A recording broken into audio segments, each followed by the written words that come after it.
Bon sabbat encore une fois. Dans les années passées, j'ai donné plusieurs sermons sur les 10 commandements et aujourd'hui, je voudrais parler de neuvième des 10 commandements.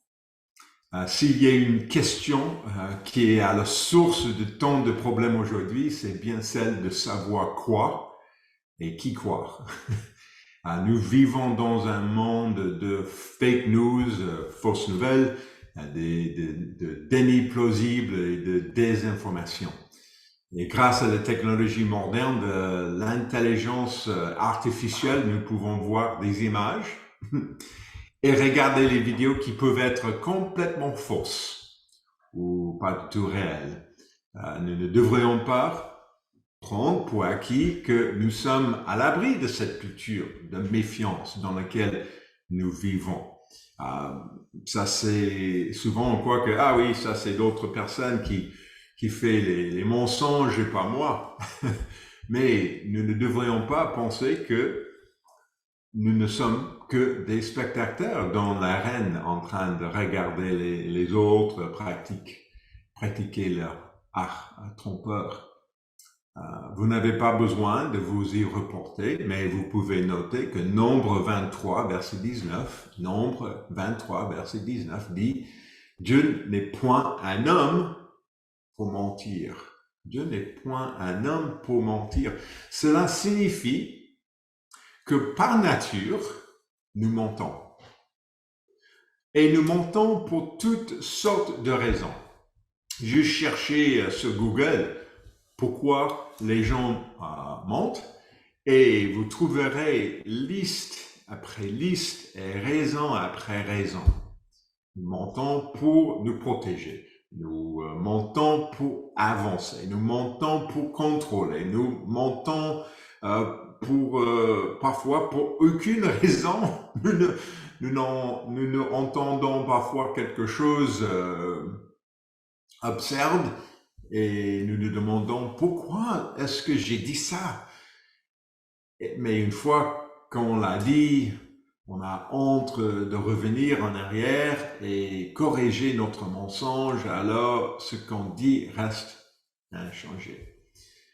Nous disons des choses qui ne sont pas vraies parce que nous pensons que notre mémoire est bonne. Alors qu'en fait, elle ne l'est pas. Ainsi, nous mentons sans avoir l'intention de mentir, et on va définir ce mot dans un instant, et nous partageons des mensonges sans avoir l'intention de répandre de fausses infos. Car ce que nous lisons et choisissons de croire n'est toujours pas la vérité et cela peut nuire aux gens. Dans l'étude biblique de cette semaine, nous avons revu les chapitres 5 à 19 de la Genèse et nous avons discuté de l'histoire d'Abraham, disant à Pharaon que Sarah était sa sœur. Est-ce que ça c'est vrai? Oui, dans un sens. Est-ce que c'était un mensonge? Oui, certainement. Nous verrons que c'était effectivement le cas, c'est un mensonge. Et que si Abraham pouvait mentir, nous le pouvons aussi. Aujourd'hui, nous allons revoir ce que Dieu a dit dans le 9e commandement et nous allons discuter de 3 grandes vérités révélées dans la Bible sur le mensonge que chacun de nous doit affronter si nous voulons être dans le royaume de Dieu.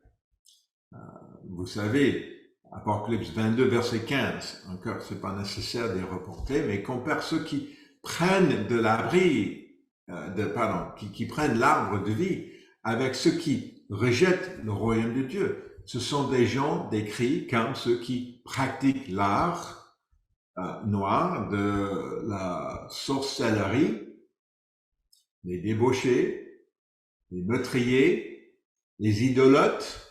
Ça, c'est les grandes choses. Imagine, sorcellerie. Et à la fin, elle dit, et quiconque aime et pratique le mensonge. Le mensonge à ce niveau, comme j'ai mentionné, nous allons aborder 3 points. Il n'y a pas des différents degrés de la vérité. Deuxièmement, ce n'est pas simplement de ne pas mentir, et dire la vérité va au-delà des paroles que nous prononçons. La vérité nous affranchira, ayant à nos reins la vérité pour sentir. Les vrais adorateurs adorent le Père en esprit et en vérité. Et aussi, nous recevons l'esprit de vérité avec l'imposition des mains après le baptême. Et Jésus a prié, sanctifiez-les par ta vérité. S'il y a une façon de distinguer facilement le peuple de Dieu dans la société, c'est le fait que son peuple dit la vérité et vit la vérité. Et en écoutant, en prenant des notes et en contemplant ce sujet, je prie pour que l'Esprit de Dieu travaille avec notre esprit pour nous convaincre de ce que nous devons changer. Et le titre de ce message est tiré du 9e commandement, simplement, tu ne porteras point de faux témoignages contre ton prochain. Ça, c'est la citation dans Exode 20. Alors, commençons dans Exode 20. Reportez-vous, s'il vous plaît. Exode 20, verset 16. Et on peut lire ce commandement nous-mêmes. Et j'espère que vous pouvez prendre votre Bible et aller dans ces passages avec moi. C'est bien de vraiment absorber, de lire, de vraiment passer le temps dans la parole de Dieu. Et dans Exode 20, bien sûr, nous avons les 10 commandements. Et le 9e des 10 commandements est sur verset 16. Tu ne porteras point de faux témoignages contre ton prochain. Voilà, c'est tout. Qu'est-ce que ça veut dire? On va aller en profondeur dans ce verset pour vraiment comprendre la signification de ces mots. Le mot faux ici est ici le mot hébreu shaker, qui est défini comme trompier, déception ou fausseté. Le mot pour témoignage ici, témoignage, fait référence à quelque chose qui a été vu par une personne. Donc, j'ai vu quelque chose là. Mais il peut aussi être compris comme preuve. C'est une certaine preuve de quelque chose. Et la plupart des commentaires soulignent que le langage utilisé ici est de nature juridique.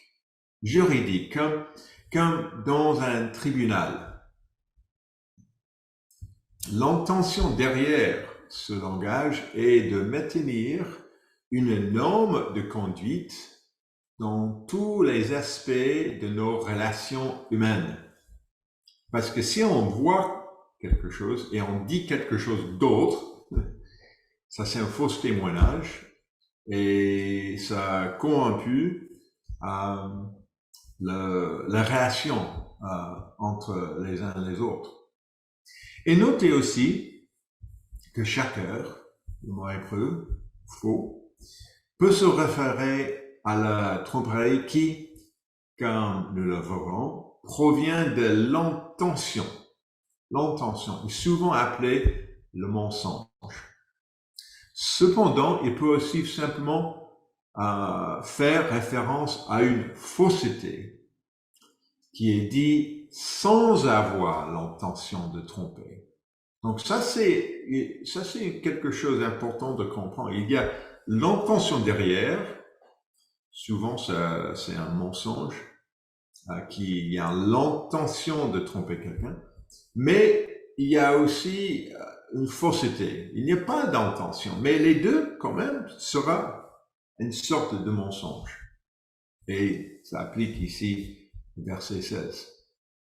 Par exemple, si nous témoignons et disons quelque chose, nous pensons que c'est vrai, mais si nos souvenirs sont mauvais ou que nous n'avons pas bien réfléchi à nos paroles, nous pouvons partager des infos erronées.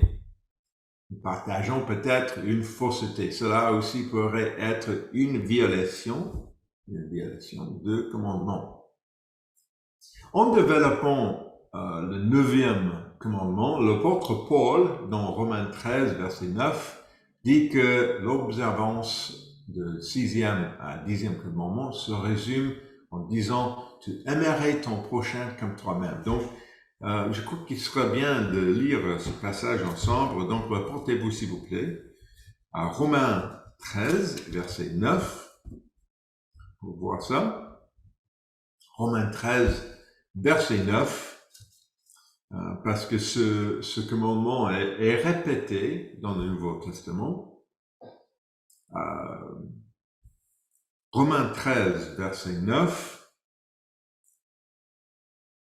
il dit en effet, les commandements, tu ne commettras point d'adultère, tu ne tueras point, tu ne déroberas point, tu ne convoiteras point, et ce qui peut encore y avoir se résume dans cette parole, tu aimeras ton prochain comme toi-même.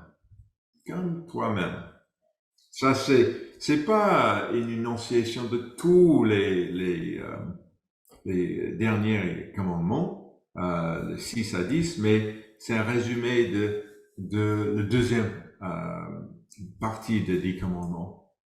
Tu aimerais ton prochain comme toi-même. Donc ça, c'est l'intention derrière le commandement. Nous montrons de l'amour envers notre prochain quand les paroles qui sortent de notre bouche reflètent la vérité. Enfin, sur ce point, revenons à Ephésiens 4, verset 25, et voyons aussi comme l'apôtre Paul a pensé à l'importance de dire la vérité. Donc, Ephésiens 4, verset 25. Ephésiens 4, verset 25. Il dit, c'est pourquoi renoncez au mensonge. Renoncez au mensonge.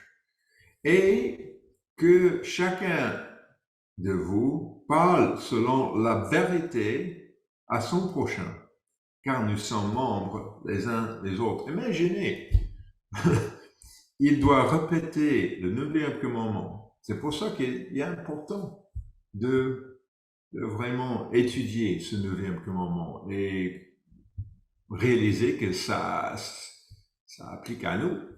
Nous voyons ici l'amplification du 9e commandement, selon lequel le fait de dire la vérité ne consiste pas seulement à dire quelque chose de vrai sur notre prochain, comme c'est le cas dans un témoignage que l'on donne, mais aussi à dire quelque chose de vrai à notre prochain. Donc, les deux côtés. Ainsi, avec cette compréhension de la définition plus large du 9e commandement, examinons 3 enseignements bibliques qui auront un impact sur la façon dont nous interagissons avec les autres chaque jour.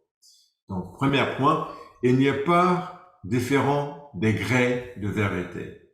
Il n'y a pas différents degrés de vérité. Quelque chose ne peut pas être à 1% ou 99% vrai. C'est vrai à 100% ou c'est faux. C'est 100% ou c'est faux. Dans notre monde moderne, nous le décrivons comme la vérité, toute la vérité et rien que la vérité. Ça, c'est souvent on doit dire les 3 choses pour vraiment dire que ça c'est vrai. Il n'y a pas 95 ou 99% vrai. Il est vrai ou non. Et pour comprendre ce point, bibliquement, cependant, regardons l'instruction de Jésus-Christ concernant les mensonges des chefs religieux de l'époque, dans Matthieu 23 et verset 16. Donc, reportez-vous s'il vous plaît à Matthieu 23. Cette discussion peut être un petit peu technique. Il adresse quelque chose où il est en train de confronter quelque chose ici qui quand même est appliqué à nous, mais dans un sens un petit peu différent. Matthieu 23, verset 16, il dit « Malheur à vous, conducteurs aveugles, qui dites, si quelqu'un jure par le temple, ce n'est rien. Mais si quelqu'un jure par l'or du temple, il est engagé, encensé et aveugle. Lequel est le plus grand, l'or ou le temple qui sanctifiait l'or? Si quelqu'un, dites-vous encore, jure par l'autel, ce n'est rien. Mais si quelqu'un jure par l'offrande qui est sur l'autel, il est engagé. Encore, aveugle, lequel est le plus grand, l'offrande ou l'autel qui sanctifie l'offrande? Comprenons ce qui ici est décrit. Ce qui se passait, c'est que certains dirigeants enseignaient que lorsqu'on disait quelque chose de vrai ou de faux, il fallait ensuite ajouter une phrase qui dit « je le jure par le temple ». La présomption était que le témoignage ou le sermon était exact parce qu'il était fondé sur quelque chose qui avait un lien avec Dieu. Aujourd'hui, quand nous disons quelque chose dans l'ensemble, les gens s'attendent à ce que soit vrai. Et si nous ne sommes pas sûrs de la véracité de quelque chose, nous demandons la déclaration par écrit. Si nous voulons vraiment être prudents, nous le demanderons par écrit afin que quelqu'un signe son nom, peut-être daté, ou on crie bon pour accord, quelque chose comme ça, pour attester de la véracité de ce qu'il est, de ce qu'il a écrit. Nous le faisons lorsque nous déclarons nos impôts, lorsque nous obtenons un prêt bancaire et que nous promettons de rembourser le prêt. Donc, ça c'est les choses qu'on fait aujourd'hui. Ainsi, dans le temps moderne, si nous disons quelque chose, cela a tendance à avoir moins de poids de vérité que si nous écrivons quelque chose. Donc ça, c'est notre contexte moderne. De même, si nous disons quelque chose à un ami, en passant, la norme de vérité peut être moins élevée que si nous disons quelque chose devant un tribunal, après avoir affirmé que nous disons toute la vérité. Ça, c'est pas le fait que on parle de mensonge, mais si on juste dit quelque chose en passant, peut-être on ne vraiment réfléchit en profondeur sur ce sujet. Mais si nous sommes devant un juge, ok, il faut vraiment concentrer. Donc, ça, c'est un petit peu différent. Ainsi, dans un contexte judiciaire, si nous n'avons pas l'intention de mentir, mais que nous disons quelque chose qui n'est pas vraiment juste, nous pourrions subir une peine. Parce que la vérité est pure et entière. Et ça, c'est le concept de 100%. Dans le monde antique, il y avait aussi des documents écrits, mais en l'absence d'un document écrit, une personne pouvait ajouter une phrase jurant sur la vérité de sermon ou de la déclaration. Au temps de Jésus, ils disent « je le jure par le temple ». Mais en fait, si une personne ne disait pas toute la vérité, et qu'elle était confrontée à sa déception, elle pouvait dire qu'elle n'avait rien fait de mal, même si ce n'était pas tout à fait vrai, ou qu'elle n'avait pas vraiment fait tout ce qu'elle dise dans le sermon, parce qu'elle n'avait juré que par le temple. Et si elle avait juré par l'or du temple, qui est beaucoup plus précieux, vous aurez sûr avec certitude que c'est qu'elle avait dit complètement exact. En fait, il y a un livre, il y a un livre entier dans la Mishnah. Nous avons parlé de Mishnah, c'est des interprétations de les passages bibliques. C'est la sagesse des Juifs à l'époque. Il y a un livre entier dans le Mishnah qui traite de la hiérarchie des jurons. La tradition juive mettait l'accent sur le fait que plus vous vous rapprochez de Dieu dans le sermon, plus la validité du sermon était grande. Verset 20 maintenant. Celui qui jure par l'autel, jure par l'autel et par tout ce qui est dessus. Celui qui jure par le temple, jure par le temple et par celui qui habite. Verset 21 et 22. Et celui qui jure par le ciel, jure par le trône de Dieu et par celui qui est assis.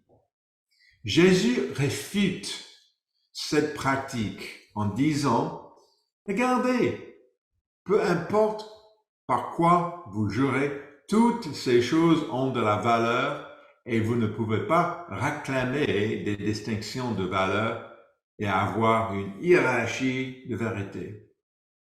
Si vous jurez par le nom du ciel, par l'autel ou par l'offrande qui est sous l'autel, par le temple ou l'or du temple, toutes ces choses représentent Dieu et vous devez dire la vérité, quelle que soit la chose par laquelle vous jurez. En fait, Jésus a enseigné plutôt que nous ne devrions pas jurer de tout.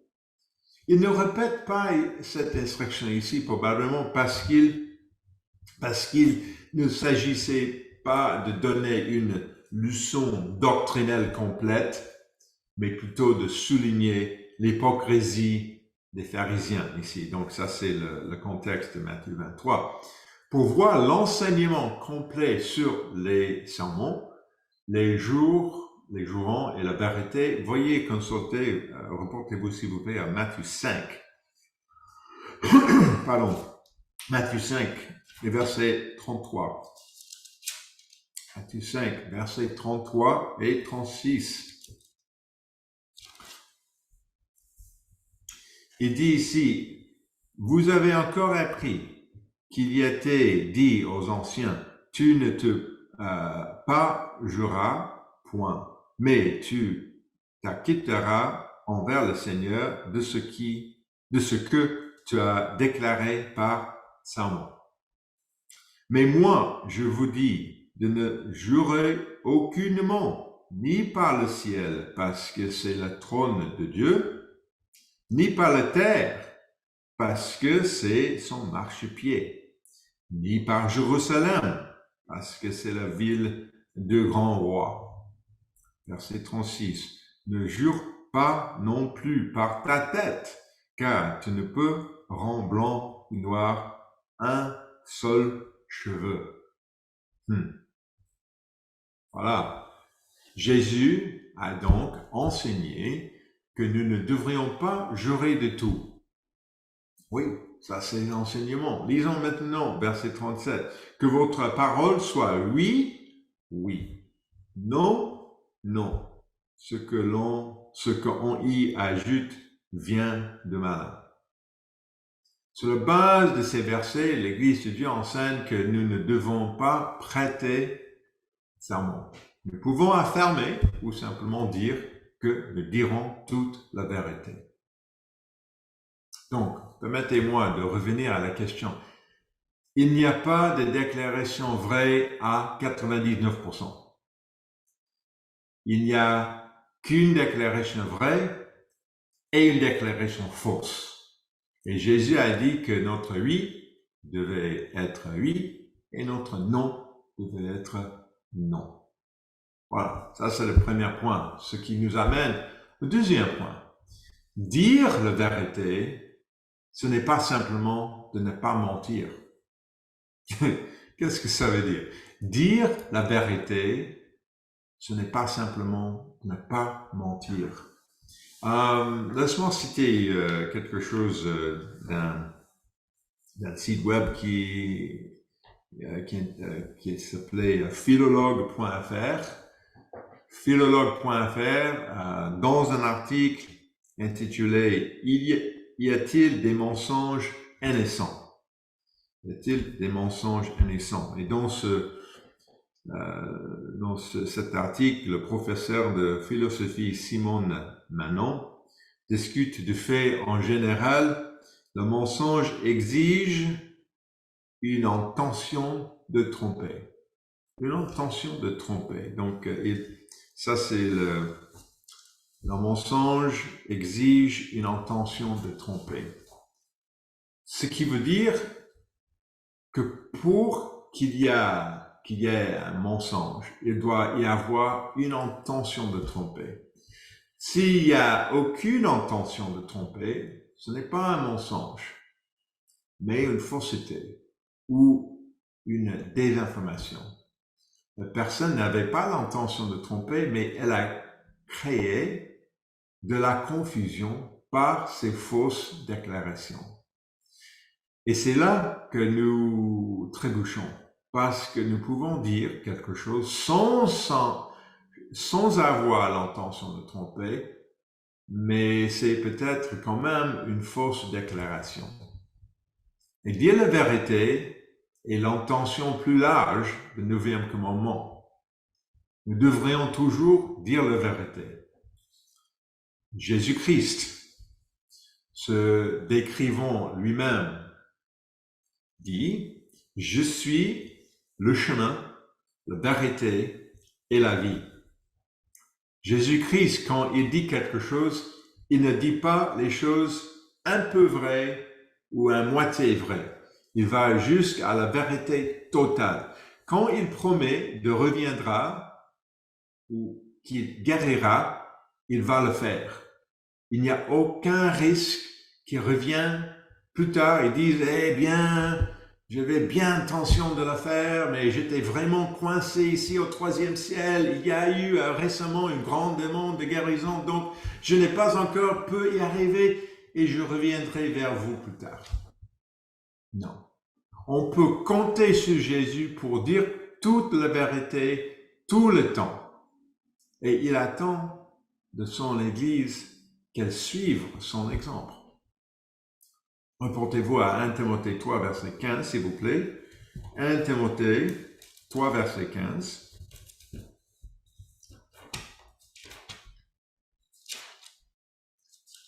« 1 Timothée 3, 15.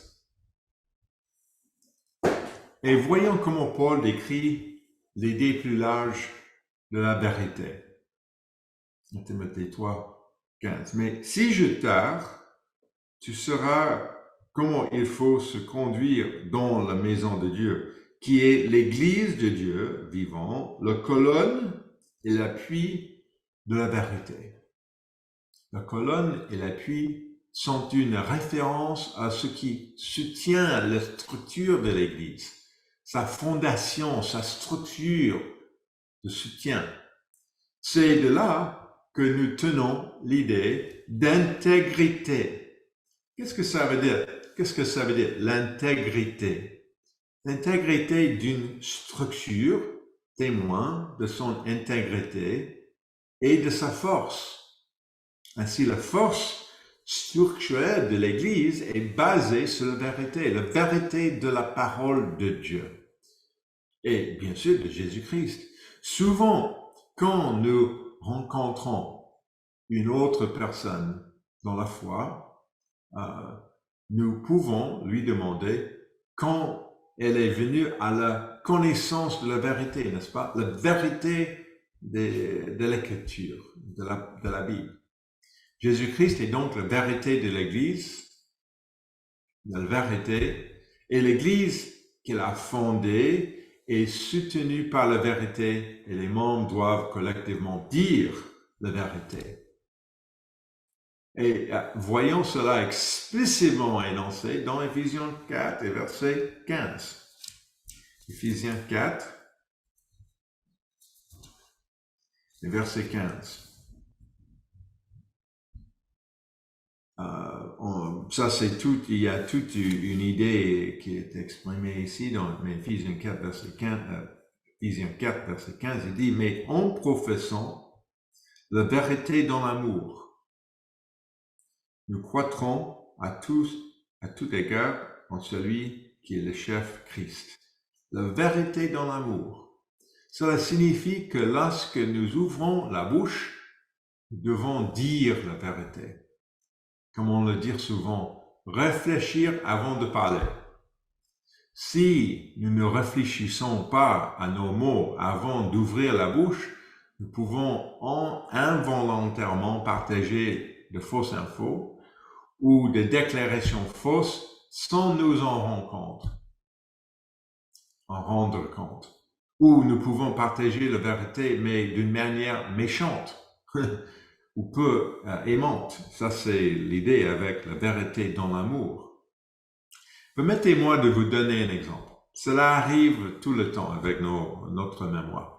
Les recherches montrent que nos souvenirs ne sont pas très fiables. Ainsi, nous pourrions être convaincus à 100% de quelque chose dont nous nous souvenons et dire aux gens avec beaucoup de passion ce dont nous nous souvenons.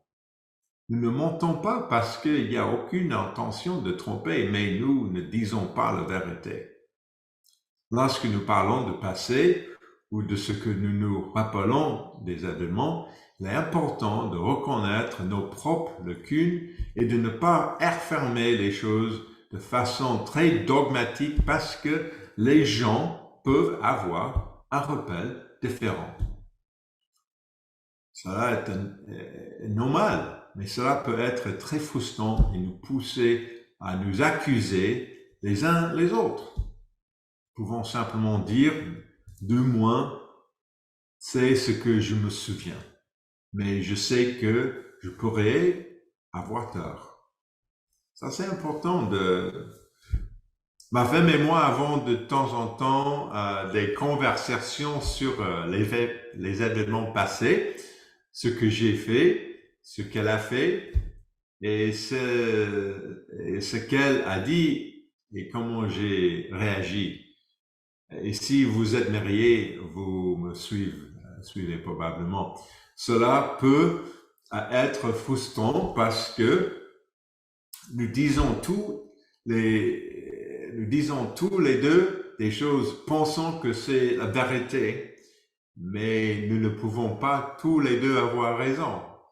C'est là qu'interviennent l'amour et l'humilité.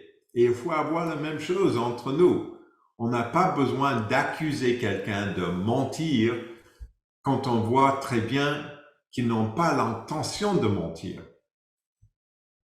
Dans ces situations, nous devons être patients, écouter et chercher à trouver un terrain d'attente entre reconnaissant que les deux parties peuvent avoir tort et que l'argument n'est peut-être même pas si important que ça. Un autre exemple de cela avec lequel je me bats tout le temps, nous disons « je te rappellerai demain, je ferai ce projet la semaine prochaine ». Nous n'avons pas l'intention de mentir, mais nous n'avons peut-être pas pris le temps de réfléchir avant de parler pour s'assurer que notre promesse est réalistique. Et maintenant, nous venons de prendre un engagement que nous ne pourrions peut-être pas tenir. Et par conséquent, nous ne disons pas la vérité. Dieu peut juger l'intention de nos cœurs, mais notre conjoint, nos enfants, nos amis et nos familles ne peuvent pas toujours connaître notre intention. Et souvent, on juge d'autres par leurs actions et pas par leurs intentions. Ainsi, nous avons des problèmes parce que nous prenons des engagements, peut-être avec de bonnes intentions, mais nous ne respectons pas ces engagements parce que nous nous occupons d'autres choses, parce que nous oublions ou parce que le projet est trop grand. Et puis, on finit par faire des fausses déclarations. Si nous le faisons de façon constante, les gens commencent à ne pas nous croire. Et cela crée des tensions ou peut-être des douleurs. La personne qui s'engage croit qu'elle dit la vérité, mais la personne qui l'écoute après l'engagement considère que ce n'est pas une promesse vide, que ce n'est pas qu'une promesse vide, presque un mensonge. Ouais. Il faut, dans ce cas, j'espère, pouvoir le faire demain, mais je ne peux pas vraiment te le promettre. Peut-être, ça c'est mieux à dire. Comme cela, nous avons dit la vérité. Ouais. Nous avons une expression qui dit « nous faisons des chèques que nous ne pouvons pas encasser ».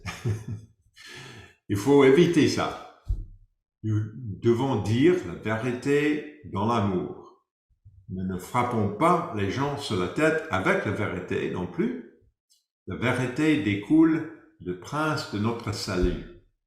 Elle découle de Dieu, le Père, par le sacrifice de son Fils et par le don de l'Esprit Saint en nous. Donc, ça c'est notre manière. Donc, dire la vérité va au-delà de juste pas mentir. Et ce qui nous amène à notre troisième point. Dire la vérité va au-delà des paroles que nous prononçons. Ouais, va au-delà des paroles que nous prononçons. Revenons à Matthieu 23. Nous avons lu un autre passage dans Matthieu 23. Mais maintenant, Matthieu 23, versets 27 et 28. Matthieu 23, versets 27 et 28, il dit « Malheur à vous, scribes et pharisiens, hypocrites, parce que vous rassemblez à des sépulcres blanchis, qui paraissent beaux au dehors et qui, au-dedans, sont pleins d'ossements, de mort, et toute espèce d'impureté. Vous de même, au dehors, vous paraissez juste aux hommes, mais au-dedans, vous êtes plein d'hypocrisie et d'iniquité. L'hypocrisie, selon le Larousse, est une attitude consistant à dissimuler son caractère. Nous avons parlé de l'hypocrisie dans un autre sermon, mais juste pour une petite revue, un petit résumé ici, le mot grec pour l'hypocrisie est hypocrisis. Prenons notre mot en français de grec qui est un terme qui vient de grec théâtre qui signifie jeu de scène ou interprétation théâtrale. C'est l'acte de faire semblant ou de jouer un rôle. Bien sûr, c'est bien si vous savez que vous regardez un acteur. Mais quand nous jouons l'hypocrite comme les Parisiens ici l'ont fait en projetant une image, une certaine image extérieure, mais en étant quelque chose de complètement différent à l'intérieur. Alors nous vivons un mensonge. Vivons un mensonge. Et la vérité n'est pas en nous. Reportez-vous s'il vous plaît à 1 Jean 1, verset 8. C'est vers la fin du Nouveau Testament, 1 Jean 1, verset 8. Et voyons comment l'apôtre Jean décrit ceci, ici, dans 1 Jean 1, verset 8. « Si nous disons que nous n'avons pas de péché, nous nous séduisons nous-mêmes. Et la vérité n'est point en nous. Nous avons fait des erreurs. Bien sûr, nous avons raté la cible et nous ferons des erreurs. Et si nous disons, comme certains l'ont dit, que je n'ai commis aucune erreur dans tel ou tel domaine, nous nous trompons nous-mêmes. Et la vérité n'est pas en nous. Ça, c'est le passage. Notre conduite doit refléter un christianisme authentique, basé sur une continuité dans la Bible, et nous devons vivre dans la vérité. L'hypocrisie, c'est mentir. Et semblant, c'est mentir. Prétendre être quelque chose que nous ne sommes pas, c'est mentir. Parlons brièvement des médias sociaux. Car de nombreuses personnes utilisent des plateformes, des médias sociaux, moi-même, je suis sur Facebook, sur un article dans entrepreneur.com. Je cherche cet article ici. Voilà. Sur un article sur entrepreneur.com intitulé « Pourquoi tout le monde et tout ce qui est sur les médias sociaux est faux ». Je crois que parce que, bien sûr, nous avons le problème avec l'Internet maintenant parce que c'est difficile à vraiment comprendre qu'est-ce qui est vrai et qu'est-ce qui est faux. Il y a l'auteur Bob Deutsch écrit « Les médias sociaux, le premier média de masse à permettre aux gens de partager publiquement leurs pensées, leurs sentiments et leur vie avec les autres, est devenu dangereusement inauthentique. » Peut-être ça c'est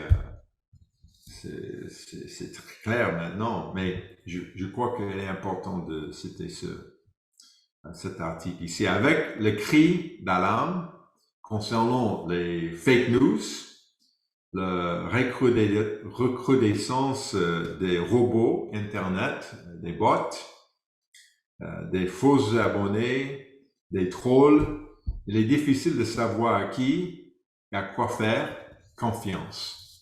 Ouais. Voici ce qui est vraiment mal en point dans les médias sociaux. Tout le monde sur les médias sociaux est infecté par le même problème. La nature même de celui-ci le rend tout faux. Et je continue à citer. Ainsi, alors que nous pouvons partager les délicieuses piles de crêpes que nous avons mangées au petit déjeuner, les moments forts de la fête d'hier soir, nos pieds au bord de la piscine en vacances, ou bien sûr, toutes les choses qui est très bien devant nous, tout ce que nous partageons est une simple chronique. Celui qui est avec le bon filtre ou une mise à jour d'état rapide peut projeter une image peut projeter une image d'une vie bien meilleure que celle que nous vivons authentiquement. Ouais. De nombreuses études établissent un lien entre la dépression et l'anxiété chez les ados et la forte utilisation des médias sociaux confirment que les projections fabriquées sont le plus grand problème. Oui, le problème c'est que avec les médias sociaux, on peut voir d'autres personnes qui sont au bord de la piscine et nous croyons que notre vie c'est pas si mal, c'est pas si bon que ça. Si nous utilisons les médias sociaux, ne nous leurrons pas en pensant que nous sommes à l'abri de leur impact.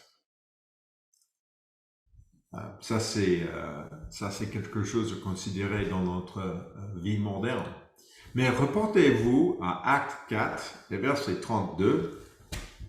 Et lisons l'histoire qui est, en quelque sorte, une version de médias sociaux de premier siècle. Ok, ça c'est mon idée. Si on ne peut pas trouver les médias sociaux dans le Nouveau Testament, mais si il y a une situation qui est presque comme ça, c'est dans Acte 4, verset 32 jusqu'à première partie de Acte 5. Donc, lisons une histoire qui est comme dans une version de médias sociaux, dans un sens que la pression sociale qui peut créer des imposteurs ou des pharisiens en tenue chrétienne qui prétendent être ce qu'ils ne sont pas. Acte 4, verset 32. Il dit ici, la multitude de ceux qui avaient cru n'était qu'un cœur et qu'une âme. Nul ne disant que ses biens lui appartenaient en propre, mais tout était commun entre eux. Les apôtres rendaient avec beaucoup de force témoignage de la résurrection du Seigneur Jésus, et une grande grâce reposait sur eux tous, car il n'y avait parmi eux aucun indige. Tous ceux qui possédaient des champs ou des maisons les vendaient, apportaient le prix de ce qu'ils avaient vendu et le déposaient aux pieds des apôtres. Et l'on faisait des distributions à chacun selon qu'il en avait besoin. Verset 36. Joseph, surnommé par les apôtres Barnabas, ce qui signifie fils d'exhortation, lévite, originaire de Cypre, vendit un champ qu'il possédait, apporta l'argent et le déposa aux pieds des apôtres. Donc ça c'est l'ambiance de premier siècle, au commencement de l'Église. Il y a une certaine pression sociale de conformer à cette image. C'est une description merveilleuse sur l'authenticité du christianisme de l'époque. Une description qui se termine en nous présentant un homme nommé Barnabas qui avait vendu un morceau de propriété et on avait donné les revenus à l'Église. Et Barnabas est une norme que nous devons respecter dans notre marche chrétienne. Mais maintenant, nous sommes présentés à un couple qui faisait semblant. Probablement, il y avait une certaine pression d'avoir une certaine image, mais les personnes ne peuvent pas vraiment conduire comme ça. Mais un homme nommé Ananias, avec Saphira, sa femme, vendit une propriété. Ok, ça c'est bon. C'est bon. Il a fait la même chose. Il a partagé tout avec les frères et sœurs, mais peut-être pas. Verset 2. Et retient une partie du prix, sa femme le sachant. Puis il apporta le reste et le déposa aux pieds des apôtres. Ananias et Saphira voulaient avoir l'approbation et le prestige de Barnabas, mais ils voulaient aussi l'argent. Alors, ils ont menti. Notez que le récit n'enregistre pas vraiment les mots d'Ananias. On peut supposer qu'il a parlé de vendre un terrain et de donner l'argent à l'Église, mais il a commis un mensonge d'omission. C'est-à-dire qu'il a omis une partie importante de la vérité des faits. Il n'a pas dit toute la vérité. Ou peut-être qu'il a commis le mensonge de la commission. Peut-être qu'il a menti directement en disant qu'il a vendu une propriété et qu'il en donnait à l'Église. Tout le profit. Ou peut-être qu'il a simplement donné l'argent et n'a rien dit qu'en disant rien, il a laissé entendre quelque chose qui n'était pas vrai. C'est ce que l'on appelle une vérité à moitié, plutôt que de dire la vérité. Quoi qu'il en soit, l'Esprit de Dieu révéla à l'apôtre Pierre que Ananias mentait. Et verset 3 maintenant. Pierre lui dit, Ananias, pourquoi Satan a-t-il rempli ton cœur au point que tu montes au Saint-Esprit et que tu aies retenu une partie du prix du champ? Pourquoi? Verset 4. S'il n'avait pas été vendu, ne te restait-il pas? Et après qu'il a été vendu, le prix n'était-il pas à ta disposition? Comment tu peux mettre en ton cœur un pareil dessein? Ce n'est pas à des hommes que tu as menti, mais à Dieu. Ananias, entendant ces paroles, tomba et expira. Une grande crainte saisit tous les auditeurs. Ananias a menti à Dieu et Luc, l'auteur du livre des Actes des Apôtres, ne s'est même pas donné la peine de nous dire ce qu'il avait dit exactement. Mais nous ne comprenons pas la réponse de Pierre qu'Ananias avait prétendu quelque chose. Le mensonge va au-delà des mots. Les actions parlaient plus fort que ces paroles. Ananias a prétendu être ce qu'il n'était pas. Il voulait se lever, probablement au même niveau que Barnabas. Il voulait utiliser la générosité pour avoir l'air d'une certaine importance, jouer un certain rôle. Et sa femme l'a suivi dans le même mensonge. On peut presque imaginer qu'il avait collaboré pour dire la même histoire. Il est intéressant de noter que même Pierre se sent plus tard dans sa vie dans le piège de l'hypocrisie lorsqu'il fait semblant de garder ses distances avec les non-juifs parce que certains juifs de Jérusalem viennent de le voir. Donc, c'est intéressant, mais Pierre ne fait un mensonge contre Dieu dans ce sens. Mais c'est intéressant que Pierre, qui était prononcé ces mots ici contre Ananias, lui-même a tombé dans le piège. Abraham a tombé dans le piège du mensonge. Nous sommes tous peut être subis à cette condition de notre nature humaine. Reportez-vous, s'il vous plaît, à Psaume 51, verset 8. 51, verset 8. Un psaume de David, parce que David aussi a menti, fait des mensonges. Et David a écrit ce prière ici dans le psaume 51. Si je peux le trouver moi-même, verset 8. Mais tu veux que la vérité soit au fond du cœur. C'est franchement, Dieu veut que la vérité soit au fond du cœur. L'auto-examen, c'est discerner et accepter la vérité de ce qui nous motive, car ce qui nous motive, c'est pas toujours bon. C'est peut-être l'orgueil qui nous fait parler. Ce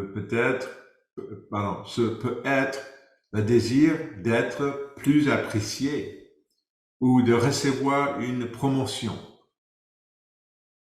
peut-être plus d'argent. Même le désir d'être aimé, qui est un désir normal et humain, peut nous causer de retenir la vérité et dire quelque chose de faux, par peur de perdre une personne. Si vous ouvrez la bouche et prenez des engagements que vous ne respectez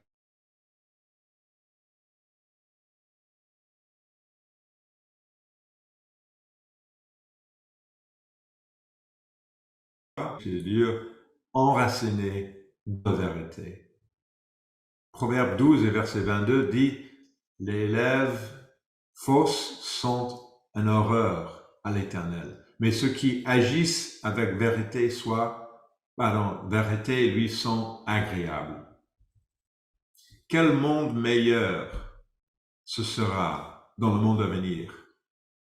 De vivre dans une société où nous pourrons faire confiance à notre prochain.